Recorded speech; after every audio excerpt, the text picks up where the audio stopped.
It's so great to be with you once again. It's Thursday. This is our Stream Like a Boss TV day. So I absolutely love sharing content with you, sharing strategies with you. I love to talk about on camera content that will help coaches, consultants, and course creators to serve more people, sell more services, and stand out online. So that's what we're going to talk about tonight. Now, the question for this evening, as I know we're going to have people coming in over the next few minutes, the question that we're going to talk about is, have you struggled to build a community? Have you struggled to build a group that will help you to influence others in a meaningful way? Because if so, I believe that video, especially live streaming video, can help with that. And I want to talk a little bit about that tonight. So if you're in, go get yourself a cup of water, your favorite evening drink. Good evening. One of my favorite of all time videographers, not a videographer, but video coach, marketing strategist, content genius, Robert Kennedy III, RK3, who was on with me just a few weeks ago in an interview. Definitely check him out at RK3 on all the spaces.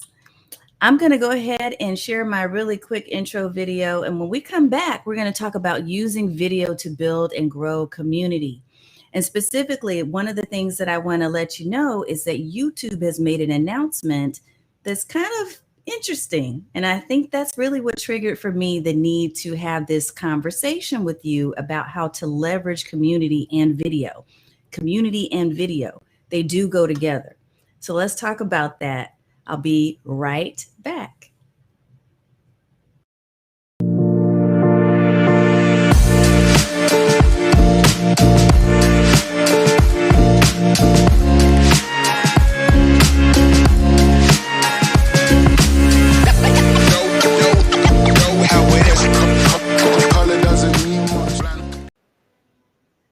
All right, everybody. Again, I'm Tanya Smith. Welcome back to the Stream Like a Boss TV live stream series. We are live every Thursday at this time, like clockwork. The only time we're not is if we have something like a major milestone birthday, which I just celebrated last week.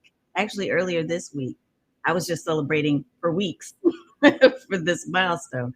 But I'm really excited to be here with you all and really thrilled to talk about this particular topic because it's one that I kind of fell into.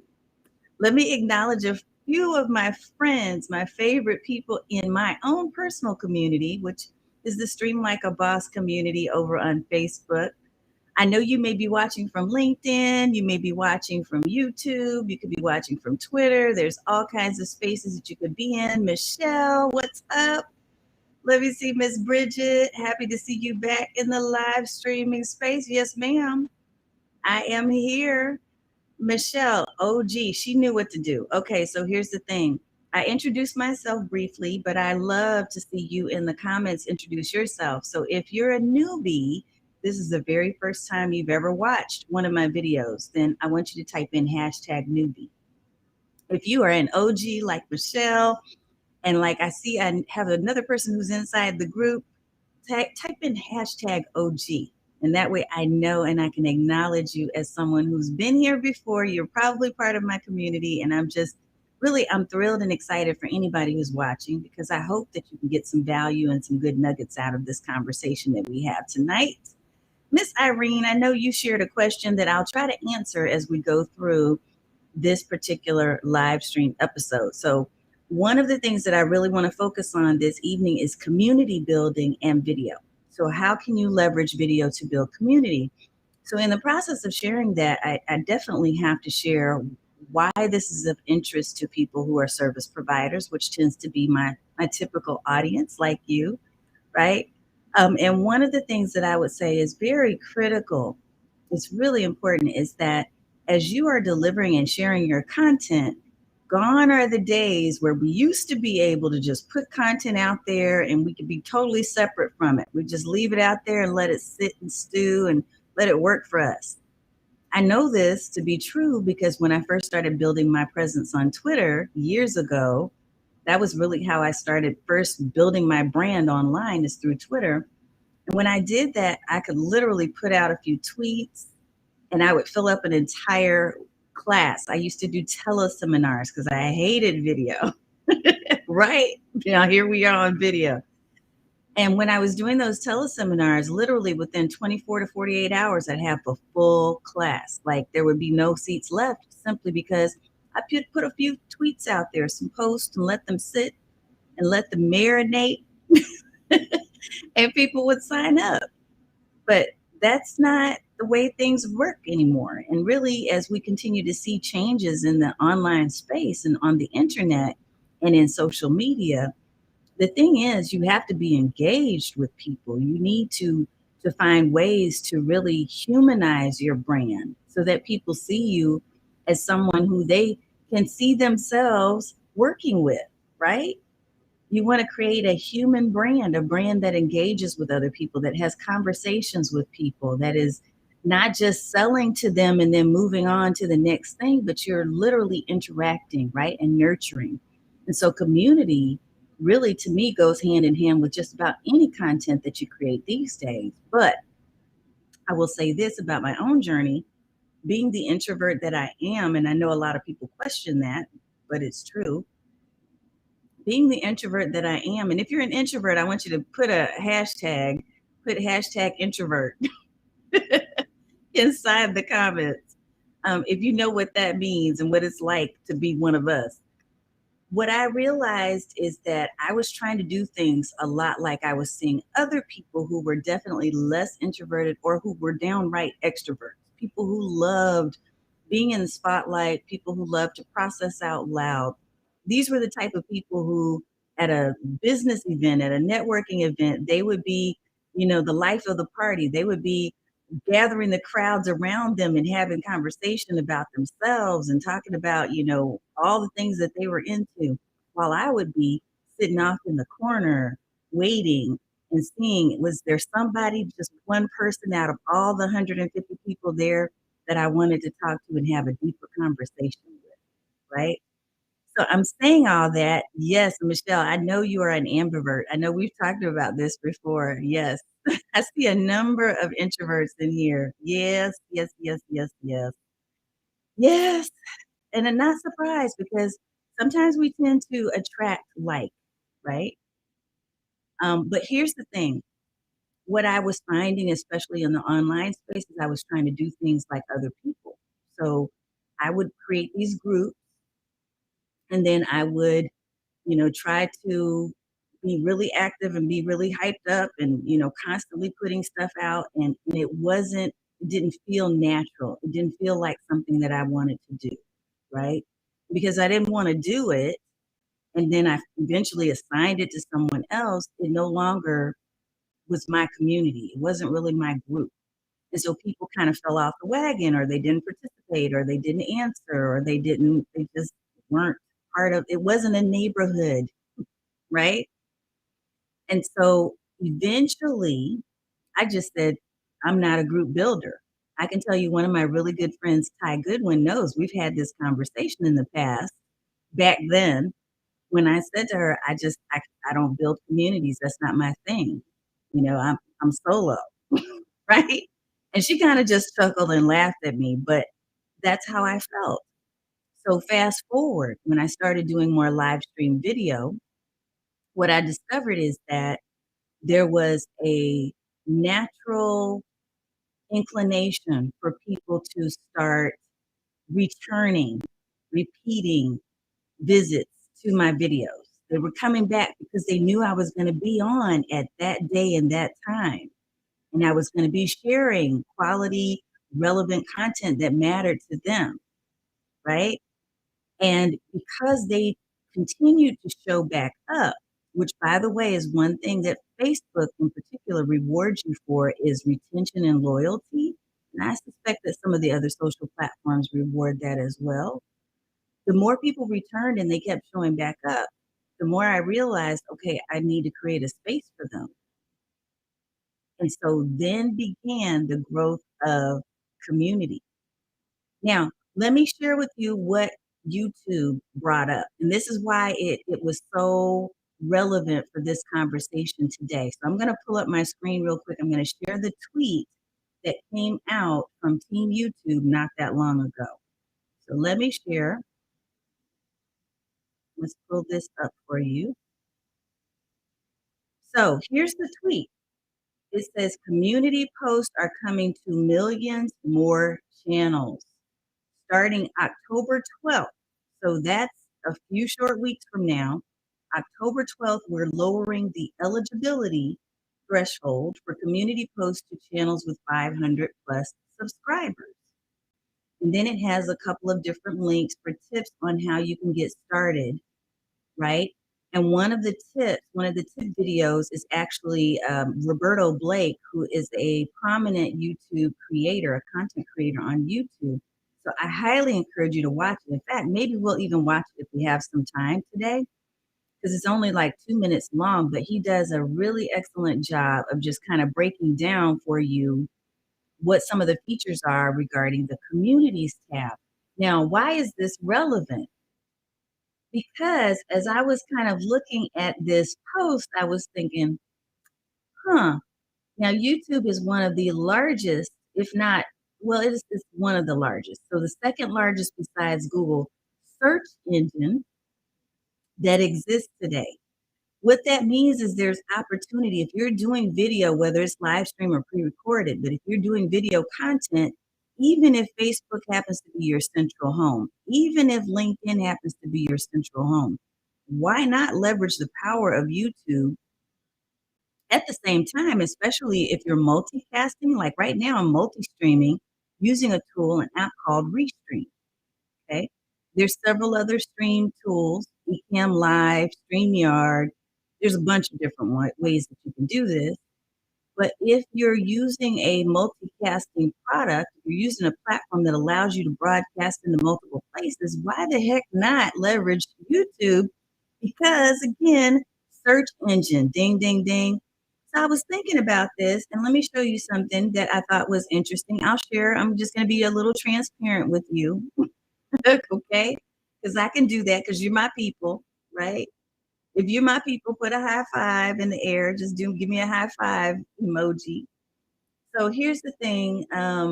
My channel, this is my channel right here, Stream Like a Boss with Tanya Smith. This is my YouTube channel. Now, mind you, I've had this channel for a long time, so I'm not even going to fake the funk. I've had it for a while, but I've never really paid attention to it as much as I have started to recently. Right now, I am literally at 998 subscribers. I've been sitting on 998, and it's crazy. Because I'm like, well, it's only two people away from getting community.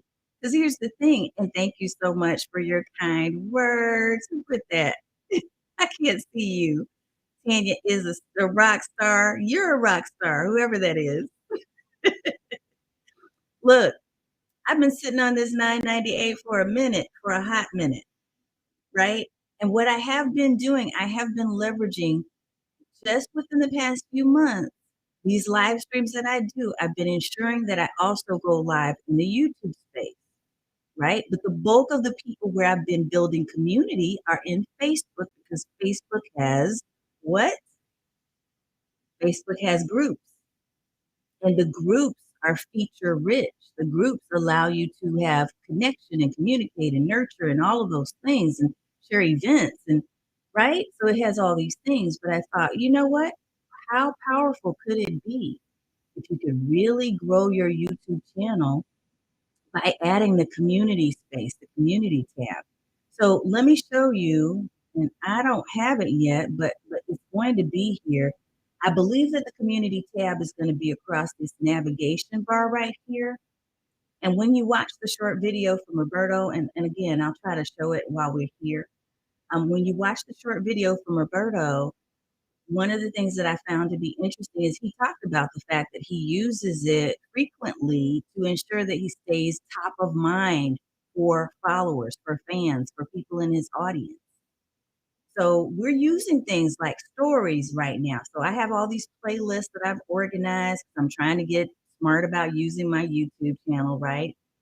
I've organized all these different channels. But when I saw this come up, I was excited because it was previously that you needed to have 1,000 minimum followers in order to turn on the community tab. But now that's been reduced to 500. Here's my thoughts on this. This is why I really think that this is kind of interesting. It's because I think that social platforms like, am I at 1K now? Who's just, okay, I'll have to go look. Holy moly. Okay. so so here's the thing. Even if you're not, like if you're closer to 500, that's better because you now have the eligibility should be opening up for you October 12th too, which is bomb.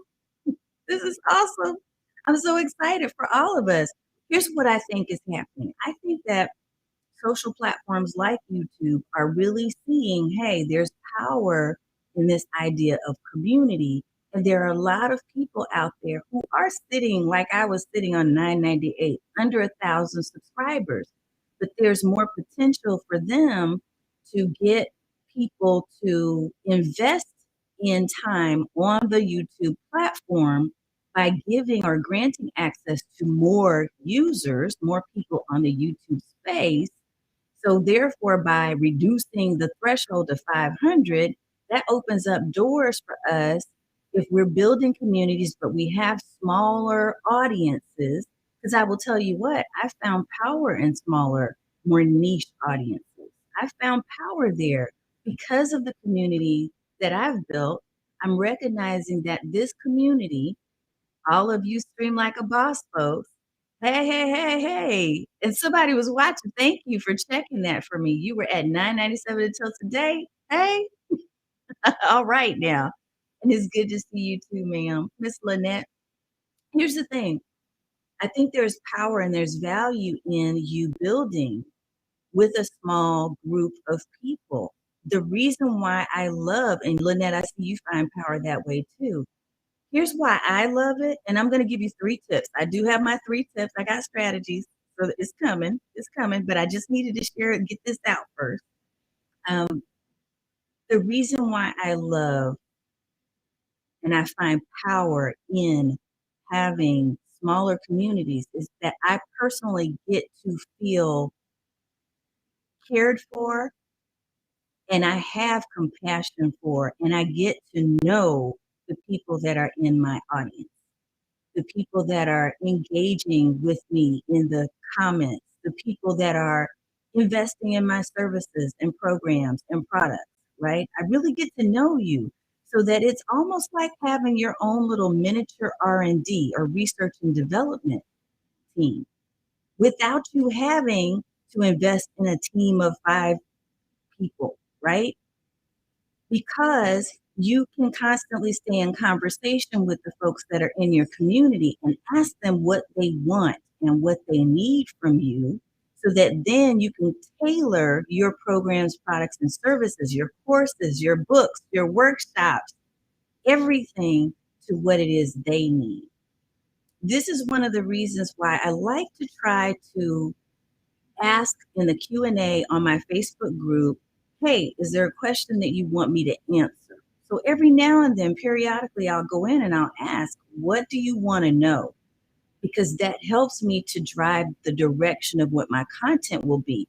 The more relevant I am to you, right? Then the more likely you are to stay with me and invest in my services, programs, and products. Hey, win-win. I can give back to you and you can give back to me. And that creates those mutual winning relationships. It's not just about selling something and then moving on to the next thing. And let me tell y'all this one more thing before I drive home the 3 points that I want to share with you, the 3 strategies. I was privy to a conversation that was taking place in a group not that long ago. And one of the things that I noticed, and this is a tale of woe and a warning for all of us.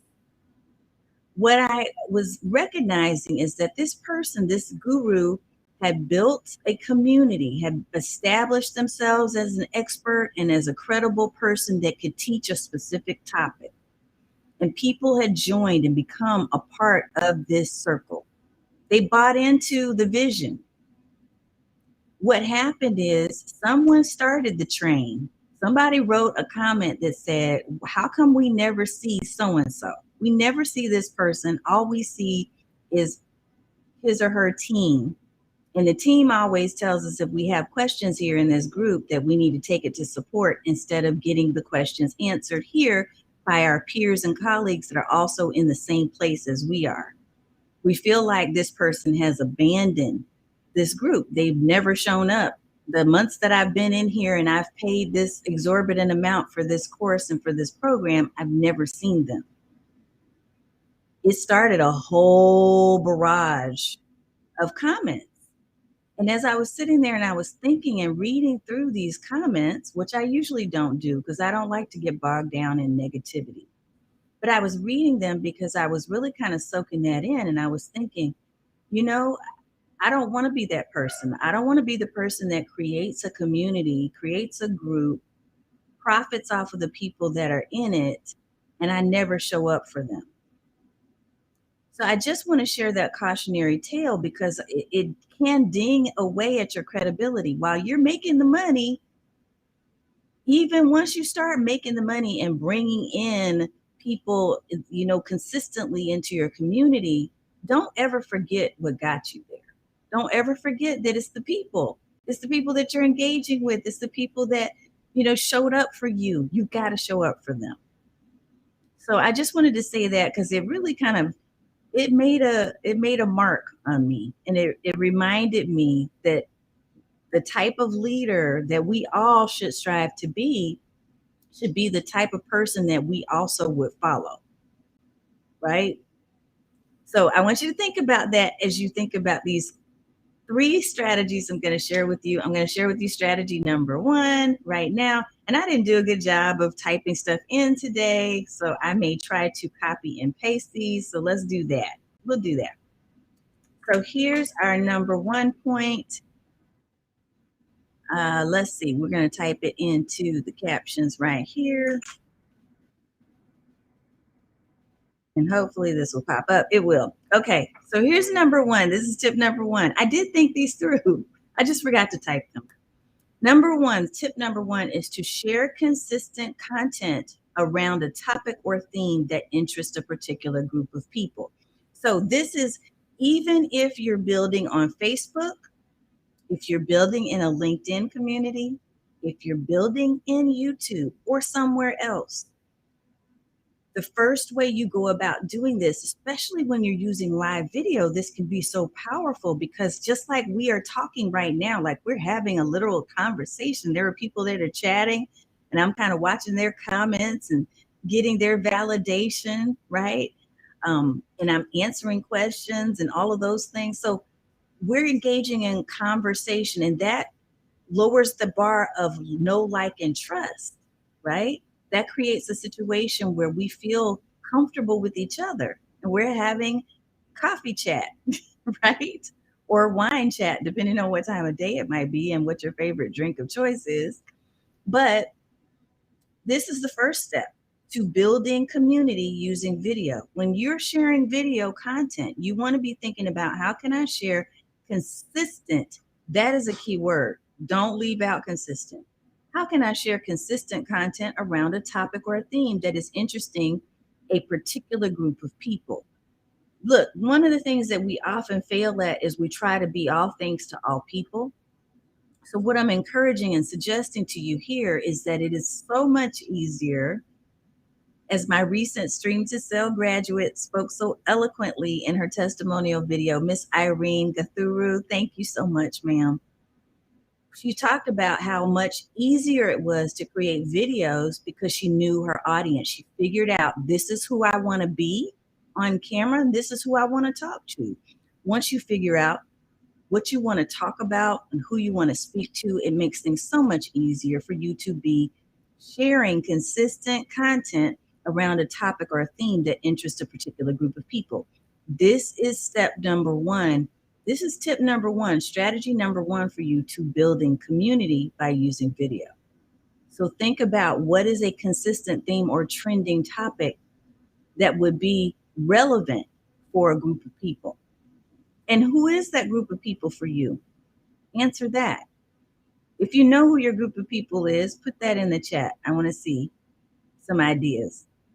All right, now here's number 2, and I'm going to copy and paste this one too, because like I said, I did not pre-prepare these. All right, so we're going to put them in here. Number 2, create a space for your community to gather where you engage frequently and stay part of the conversation. So this is what I was just talking about, is don't forget what got you to building that community.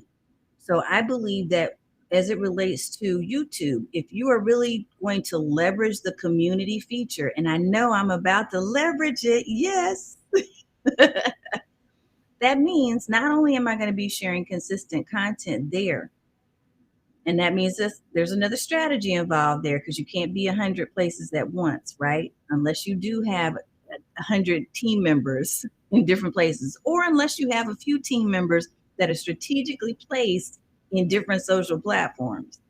Anyway, that's a whole nother video.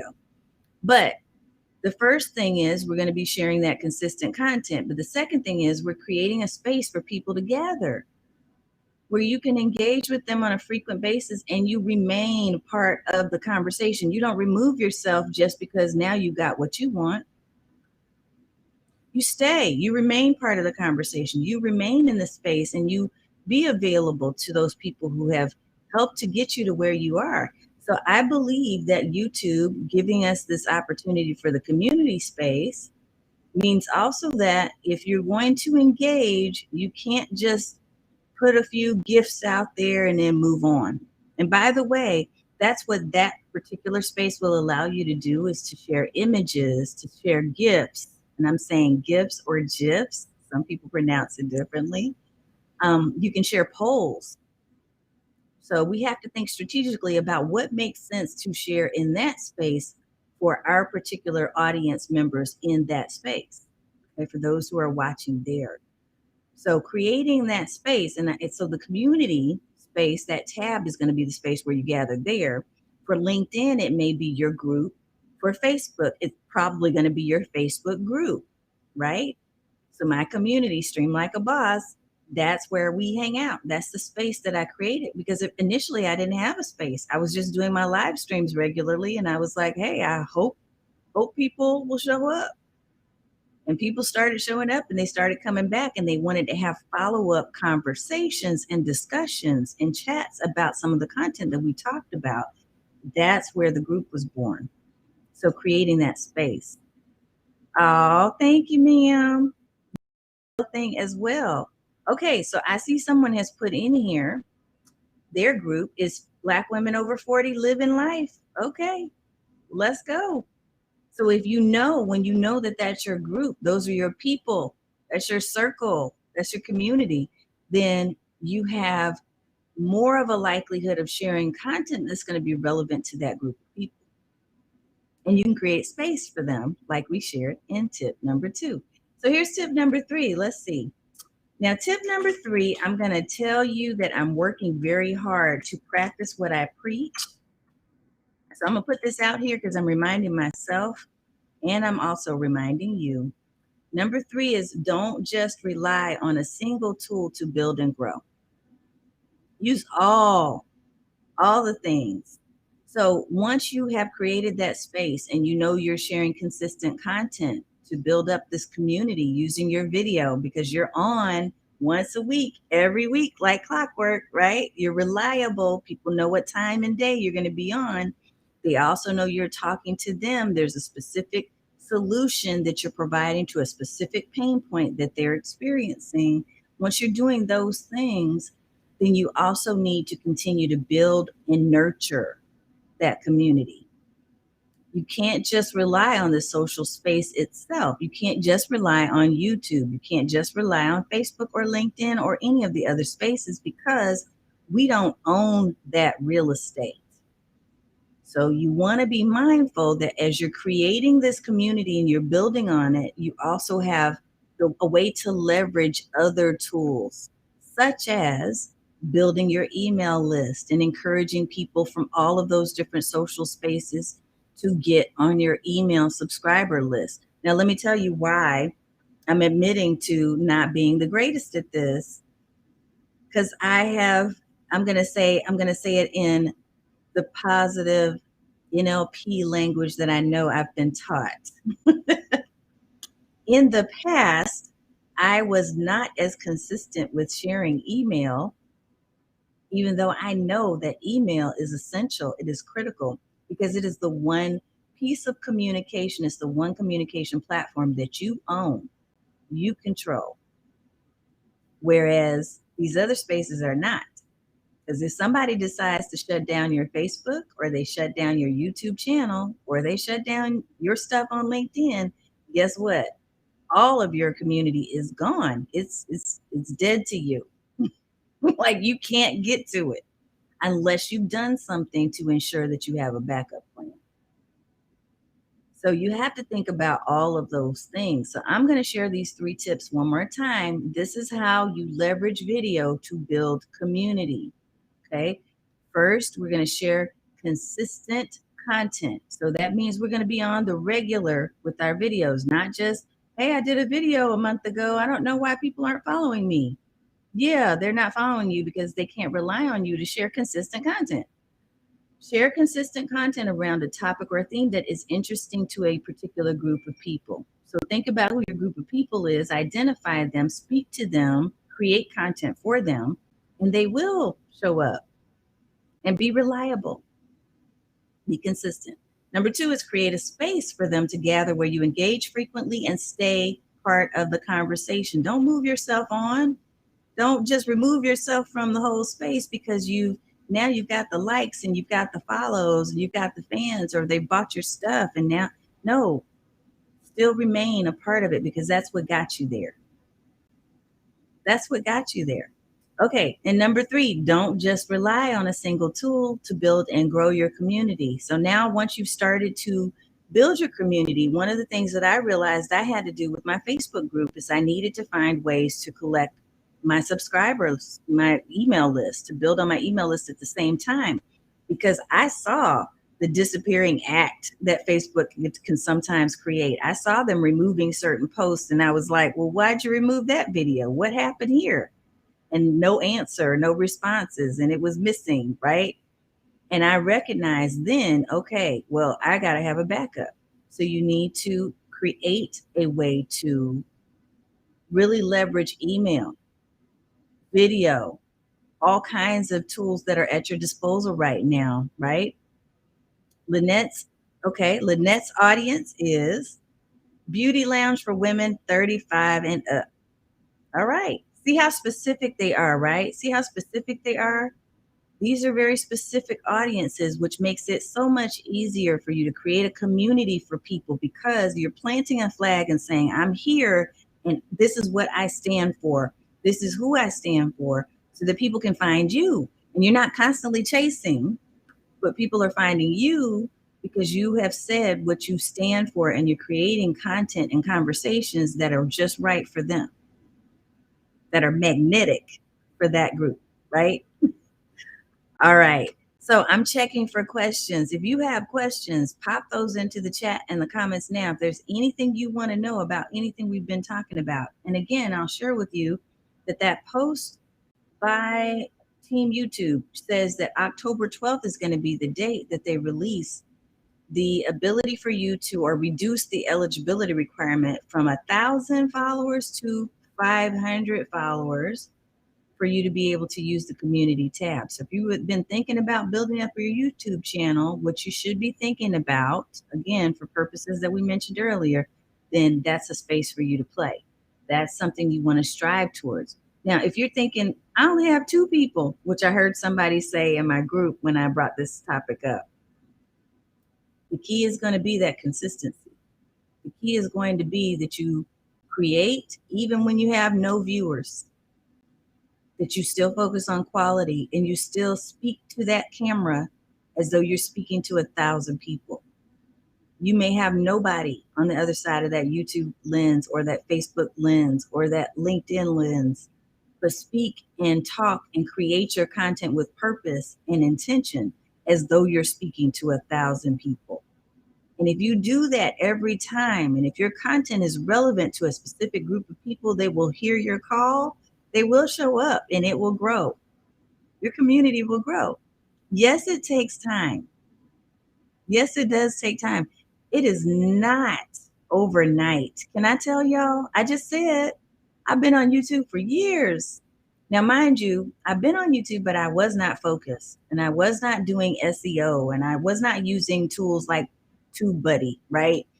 Which I do now. So we got some things to do to grow. We're going to grow together, right? So if you got two people, and look, Javaka, I know you said I got a long way to go, 491 away. That's okay. That's okay.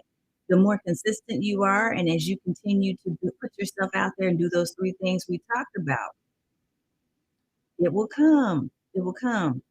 Don't give up.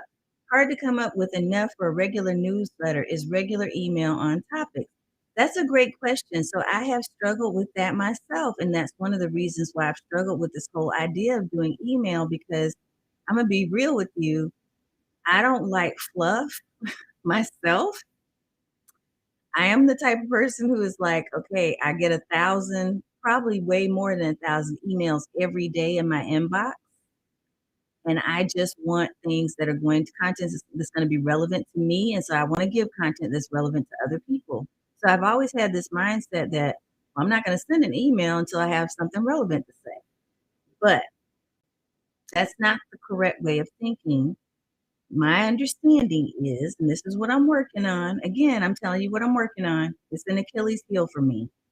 What I'm working on is I am working on being consistent in at least writing one email a week. I'm getting ready to start doing that, y'all. Now, the reason for that is because you need to stay top of mind. And email still is critical. Email still is something that people open and they read if the subject line is interesting to them and the content is interesting to them. So as far as topics or newsletter, I don't know that I want to do a newsletter anymore, because I tried that and it was a bear. It was a beating to try to create that. You could probably outsource that and hire someone else to do that based on your niche and your topics. But I didn't even want to do that. Instead, what I'm looking at email as now is as a love letter. Is as my letter to my community about what's coming up, what's going on, and checking in with them. So similar to my live streams, I've made a decision that I'm going to start to create emails that actually matter to me and matter to them. So we'll see how it goes. Now, there are people that are experts in the field of email. In fact, let me tell you one that I just started following. I will find her. And I think I just signed up to be an affiliate because I love what she did. Liz Wilcox. Liz Wilcox. So if you want her link, feel free to DM me and I'll share the link with you. Okay. Let me go through these comments. So here's one. Listen to a lot of women, you're very clear and to the point, and you're truly helped. I'm so appreciative of that, Lynette. Thank you. I'm so glad. Let's see. And Javaka agrees with you too, Lynette. Let's see. What was the app? Here's a question that you just got done saying that you use now on YouTube. Yes. So I use something called TubeBuddy. TubeBuddy. And let me see if I can find my little affiliate link for you on that. TubeBuddy. In fact, I'll see if I can share with you what it looks like, because it gives you information on your channel. Not only does it give you information on your channel, but when you pull up specific videos, I'm going to try to pull this up so that you can see it. It will give you information like around keywords. It will tell you how many people have, it will give you suggestions for keywords you should be using based on the video that you just created or uploaded. It gives you a lot of statistics and data. And there's a free version that I use for a very long time, TubeBuddy. So I'm trying to see if I have a link for that. And if I don't, just type in TubeBuddy. TubeBuddy. Yeah, I don't have a link for that that's ready. So TubeBuddy. And I'm trying to see here. I'm going to show you a picture of what I'm looking at right now so that you can see what this looks like. Okay. Let's share my screen real quick and then we'll get ready to wrap up here shortly. So TubeBuddy, this is what it looks like. So I have a pro license now. I paid a one-time fee for the pro license. They have a subscription version that does more stuff, but this was sufficient for me, right? So it gives you a keyword explorer that gives you ideas for keywords that you can use. So for instance, I know that I talk a lot about Facebook, right? So I talk about how to get started. Oh, that was it right there.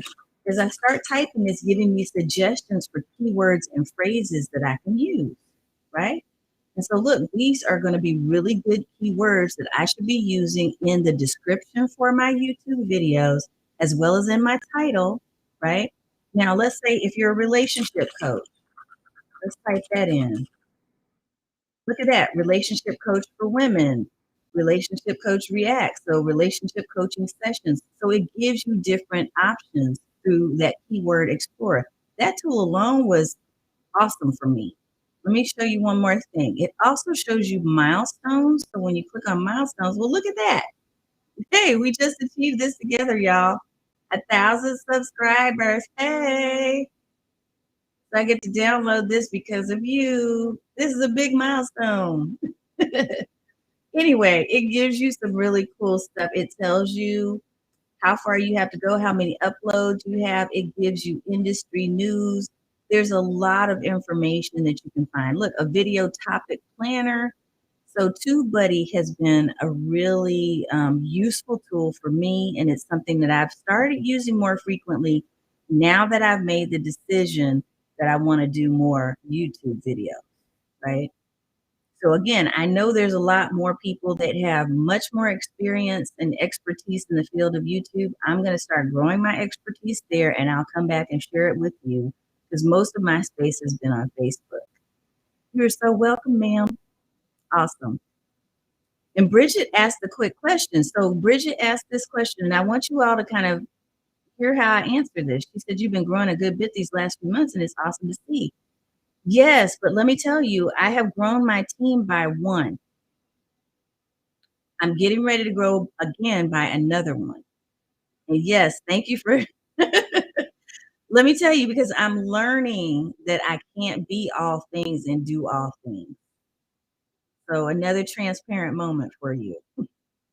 We have to delegate, we have to outsource, we have to give some of the things that we just don't have time to do or don't want to do to somebody else to help us with.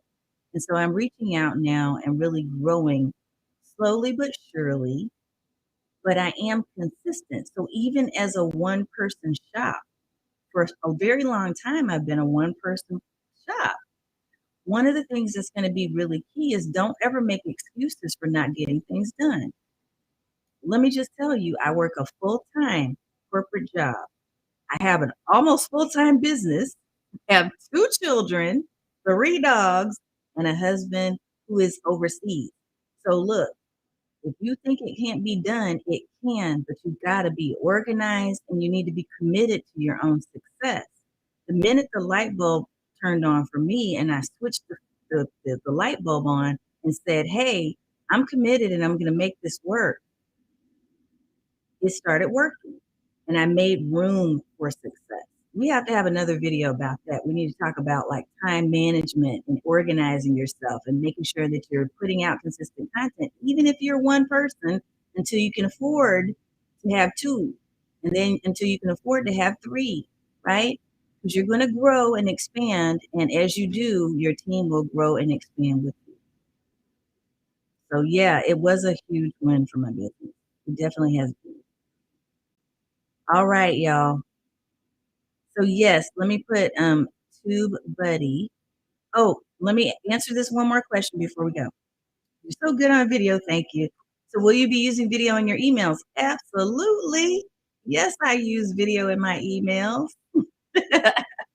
So look, I don't use a video in every single email, at least not now. But one thing I do love to do is to personalize my emails for clients, for customers, for people who are engaging with me on a personal and individual level. So yes, I love to use video. As a matter of fact, when you use the word video in your subject line, from the research I've done, it actually increases the potential for your open rates to go up, right? So increases your open rate when you use the word video. So I think I will do so, but not every single time, just kind of infrequently. You want to use it because you need to kind of diversify the content that you're sharing. Some people still are readers when it comes to email, so you don't want to overwhelm them by having a video every time that they have to click and go watch. Ah, okay. So we will be talking about, it looks like that's an exciting topic. We'll have to bring that up then. Yes. And then someone else asked, how do you use video in email? So we will do another video on that because we are way past time. We will have to make that a whole different video. Or if you're part of Stream Bosses Academy, that is one thing that we're going to be teaching you, some technical things like that, because that can get pretty technical. There's a couple of things that I've mentioned tonight that I didn't do a deep dive on. One is how to use email subscriber tools to pull in people from your Facebook group so that you're building your group at the same time as you're building your email list. There are tools that help you do that. We also talked a little bit about TubeBuddy. We also mentioned time management. So I've got like 4 or 5 new videos that I need to create just based on what we've been talking about today. All right. Well, look, I have just truly enjoyed all the engagement and interaction in the chat tonight. And thank you so much for your questions. And I hope that you remember the 3 strategies that we use for building community with video. I think that if you do those and you do them consistently, you too can build community. You can build a community. You can grow your channels. Even if you have 2 people, you can get to 498 more, Jay. I think you have more than 2. You have 8 people right now. You can get to more by doing all these things consistently. So I'm excited to see each and every one of you grow. We'll all grow together. All right, folks, have a wonderful and a very blessed evening. I am going to sign off right now. I'm a little tired. I've been up since about 4, actually 3:45 this morning. It's time for me to go ahead and wind it down. But I have enjoyed sharing with you. I hope that you will take all the nuggets and use them. Use them. Congrats. Thank you. Thank you for whoever went out there and subscribed. Thank you for that too. I will see you on next Thursday. For those of you who are in my community, I will be showing up a little bit more inside the community too with some live chat. And for those of you who are in my Stream Bosses Academy, we have our Creator Day coming up next week.